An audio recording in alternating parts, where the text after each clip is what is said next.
मैं यहाँ पे थाना में पहुँची हूँ, फिर उनके भाई की कॉल है। उन्होंने कहा कि उनके बेटे ने बाहर से उनको कॉल करके बोला है कि वो घर के अंदर है, वो मर चुकी है। चाहे अस्सलाम वालेकुम नाजरीन, आपका मेज़बान तैयब गोंदल आपकी खिदमत में हाजिर है। आपको बताएं, ये कहानी है इस्लामाबाद के इलाका मारगला टाउन की, जहां बीवी ने शौहर को छुरियों के वार करके कत्ल कर दिया।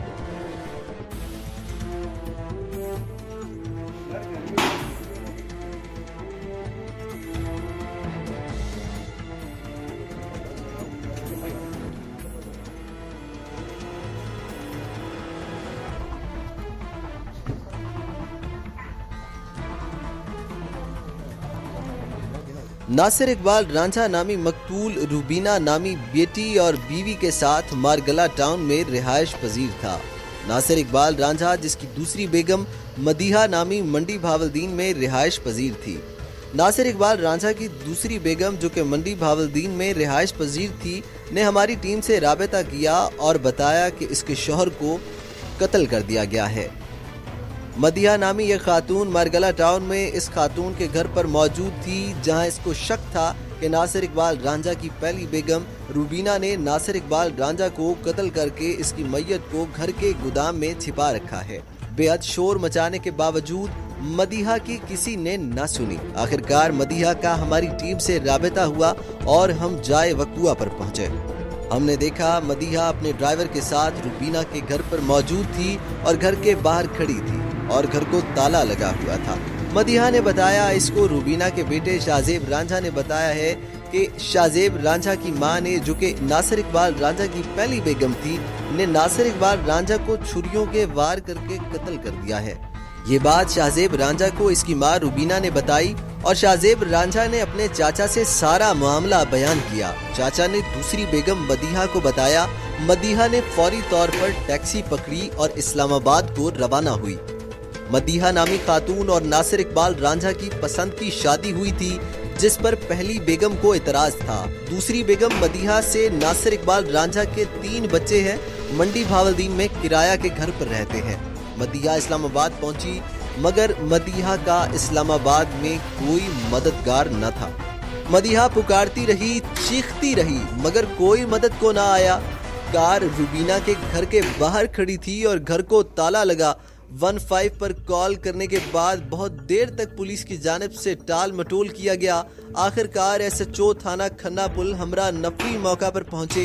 हाई कमान से परमिशन के बाद ताला तोड़कर जब घर के अंदर दाखिल हुए तो बदबू ने मदीहा की ये बात सच में बदल डाली कि इसके शौहर को बुरे तरीके से कत्ल करके लाश को तहखाने में छिपा रखा था।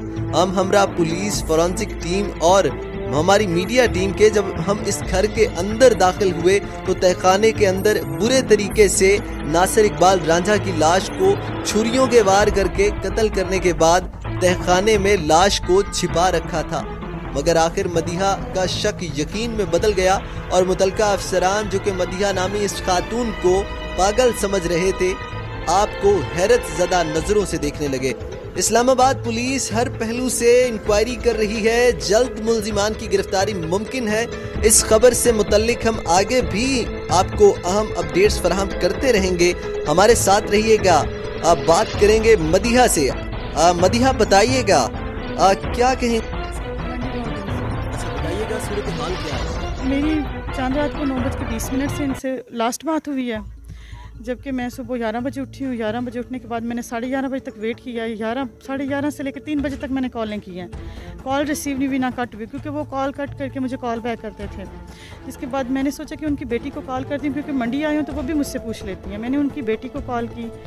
उन्होंने कहा कि पापा सुबह 7 बजे घर से निकले हैं, गाड़ी और मोटरसाइकिल छोड़ के मोबाइल लेके गए हैं, और जाते हुए ये कह के गए हैं कि मैं थोड़ी देर तक वापस आ जाता हूँ, और अभी तक वापस नहीं आए हैं। जिसके बाद मेरी उनसे इस मौजू पे बात ख़त्म होगी। उन्होंने मुझे कहा अगर आपको पता चले तो बताइएगा। मैंने उनको कहा कि अगर आपको पता चले तो। जैसे ही 6 बजे मैं और ज़्यादा परेशान हुई, क्योंकि बिल्कुल रब्ता नहीं हो रहा था। मैंने इन लोगों को कॉलें करनी शुरू की, उन्होंने मेरी कॉल रिसीव नहीं की। इन्होंने मुझे मैसेज किया व्हाट्सएप पे कि आप टेक्स्ट पे बात करें। मैं इनके साथ टेक्स्ट पे बात कर रही थी।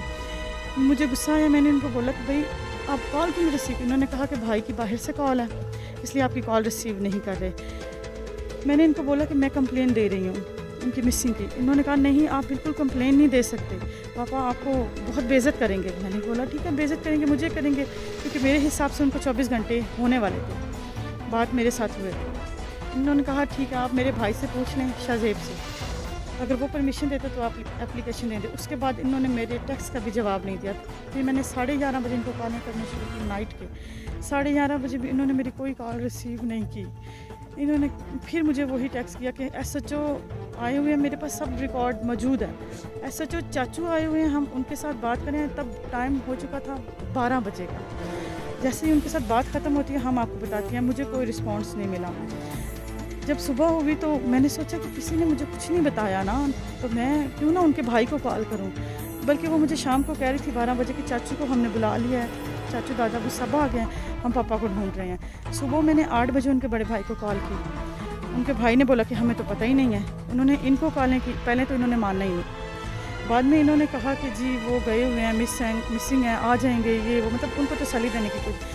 जब उन्होंने ये बताया कि मैंने उनको बताया, मुझसे उनको पता चला, तब उन्होंने ये कहा कि आप उसके साथ मिले हुए हो, आप उनकी बातों में आ रहे हो, आप मतलब हमारी बात पे यकीन ही नहीं करे। उसके बाद फिर उन्होंने उनके साथ भी रब्ता ख़त्म कर दिया और मेरे साथ भी रब्ता ख़त्म कर दिया। फिर इनको पता चला कि मैं इस्लामाबाद आ रही हूँ, फिर इन्होंने मेरे साथ रब्ता किया। मेरे साथ रब्ता करके कहती है कि तुम किस हक़ से घर चेक करने आ रही हो, क्यों आ रही हो। मैंने आगे से कोई बात नहीं की क्योंकि मुझे लड़ाई नहीं करनी थी। मैंने उनको ये फील करवाया कि मैं नहीं आ रही। मैंने उनको बोला नहीं मैं क्यों आऊँगी इस्लामाबाद, क्योंकि मुझे पता था वो घर लॉक करके चली जाएंगी। और ये बात उनके बड़े भाई ने उनको बता दी थी कि वो आ रही है। उसके बाद उनसे मैंने पूछा कि मैंने कहा कुछ खबर हुई, कुछ पता चला, तो उनकी बेटी ने कहा नहीं फ़िलहाल तो कोई पता नहीं चला, बस आप टेंशन नहीं ले, पता चल जाएगा। मैंने उनसे पूछा कि आपने कौन से थाने में रिपोर्ट कराई है। उन्होंने कहा कि हमने इस्लामाबाद रिपोर्ट कराई है। मैंने कहा कि इस्लामाबाद तो लगता ही नहीं उनको। मैंने कहा आप लोगों को लगता है खन्ना थाना में। मैंने ये नहीं पूछा कि कौन सा लगता है। उसने कहा हाँ हमने खन्ना थाना में करवाई है, जबकि खन्ना थाना मैंने रात को 15 पे कॉल करके रिकॉर्ड चेक किया था, नहीं थी। मैं खुद वहाँ से अभी होकर आई हूँ, वहाँ कोई मिसिंग रिपोर्ट नहीं है। उसके बाद इनके भाई की मुझे कॉल आई, वो कहते हैं कि तुम लोगों ने जो कुछ करना था वो कर लिया, वो मर चुके हैं। उसके बाद उन्होंने कॉल रिसीव नहीं की। उसके बाद जब मैं यहाँ पे थाना में पहुँची फिर उनके भाई की कॉल है। उन्होंने कहा कि उनके बेटे ने भाई से उनको कॉल करके बोला है कि वो घर के अंदर है, वो मर चुके हैं और जाए उनको उठा के ले आए। उसके बाद मेरा किसी से कोई रब्ता नहीं हुआ, बस उनके भाई के साथ रब्ता है क्योंकि वो भी आ रही है। तो पुलिस के पास में गई, पुलिस ने कहा जब तक उनके भाई नहीं आते आपको परमिशन नहीं है। मैं बीवी हूँ, मैं उनके बच्चों की माँ हूँ, मुझे कैसे परमिशन नहीं है।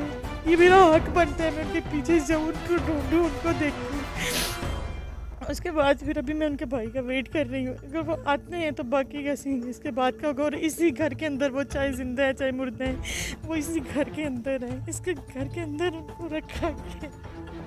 अच्छा, आपको मैडम कब इतलात मौसूल हुई थी? मैं माज़रत चाहता हूँ, हम आपका दुख समझ सकते हैं, लेकिन ऐसा भी हो सकता है कि शायद उनके बचने के कोई चांसेस हो और जो आपको जो इंफॉर्मेशन मिली हो वो फेक हो। इस चीज़ को मतलब मेरे हिसाब से जो मैं सोच रही हूँ, चांद रात को 9:20 पे मेरी उनसे लास्ट बात हुई थी और मेरे हिसाब से कम वो सहरी टाइम के गुजर चुके हैं। जो कुछ इन्होंने किया चांद रात के बीच में किया। उसके अलावा यहाँ पे गार्ड से पूछा गया, उन्होंने चांद रात के बाद उनको नहीं देखा, टाउन में नहीं देखा, किसी ने उनको आते जाते नहीं देखा। मेरे हिसाब से ये जो ईद का दिन था, मतलब उस दिन में या चांद रात की सहरी को इन्होंने जो कुछ किया है, इन्होंने खुद किया है, उनके साथ घर में किया है। इन्होंने सब कुछ इसी घर में किया है उनके साथ। वो कहीं पे भी नहीं गए, ना वो कहीं पे हैं, वो इधर ही हैं। और ये लोग अब ताला लगा के चले गए क्योंकि इनको पता था मैं आ रही हूँ, इनको पता था मैंने घर चेक करना है। इस वजह से ये लोग ताला लगा के चले गए कि मैं ताला नहीं तोड़वा सकती, मैं अंदर नहीं जा सकती। उनको इसी घर के अंदर रखा गया है। जी बिल्कुल, आपको बताएं इस वक्त मारगला टाउन का ये स्ट्रीट नंबर 28 के मेरे बैक साइड पे आप ये हाउस देख सकते हैं। ख़वातीन, इस खातून का जो दावा है, आपको बताएं कि इनके मुताबिक जो इनके हस्बैंड की जो डेथ बॉडी है वो इसी घर में जो है वो इनके मुताबिक जो है वो इस घर के अंदर है। आपको बताते चलें कि जो इन खातून की 15 पर कॉल करने के बाद जो मुतलका पुलिस थी वो मौका पर पहुँची है जाए वकूआ पर। आपको बताते चलें कि इसी हवाले से मुतलका पुलिस अफसरान ने अपने आला अफसरान को जो है वो इन्फॉर्म किया है। इसी हवाले से असिस्टेंट कमिश्नर की परमिशन लेकर इस घर के अंदर जो है वो दाखिल होकर चेक करने की कोशिश करेंगे कि क्या इस खातून की बातों में कितनी सदाकत है। हमारे साथ रहिएगा। जी बिल्कुल, आपको बताएं जो मुलजिमा है उसने जायदाद की खातिर अपने शौहर को बेटी के साथ मिलकर कत्ल किया। कत्ल करने के बाद जाए वकूआ से फ़रार हो गई। दूसरी बीवी की कंप्लेंट पर इस्लामाबाद पुलिस ने जब उस खातून के घर पर छापा मारा तो लाश जो है वो बरामद की गई। और जो लाश थी वो चांद रात को मज़हर इकबाल रांझा का जो है वो मर्डर किया गया था और 3 रोज़ पुरानी लाश थी। आपको बताते चलें कि जो मज़हर इकबाल रांझा है उनकी लाश से काफ़ी स्मेल आ रही थी, काफ़ी बदबू आ रही थी, पूरे घर में फैल चुकी थी, जिसकी वजह से मोहल्ले में भी जो है वो काफ़ी बदबू फैली हुई थी। और जब पुलिस ने जब वकूआ का जायज़ा लिया तो जो मुलजिमा थी वो अपने घर को ताला लगा के फ़रार होने में कामयाब हो गई थी। आपको बताएं कि जो कातिला है वो अपनी बेटी को लेकर वारदात से फ़रार होने में कामयाब हो गई है। और जो इस्लामाबाद पुलिस है उसने मुलजिमा की गिरफ़्तारी के लिए छापे मारना शुरू कर दिए हैं और जल्द मुलजिमान की गिरफ़्तारी मुमकिन है।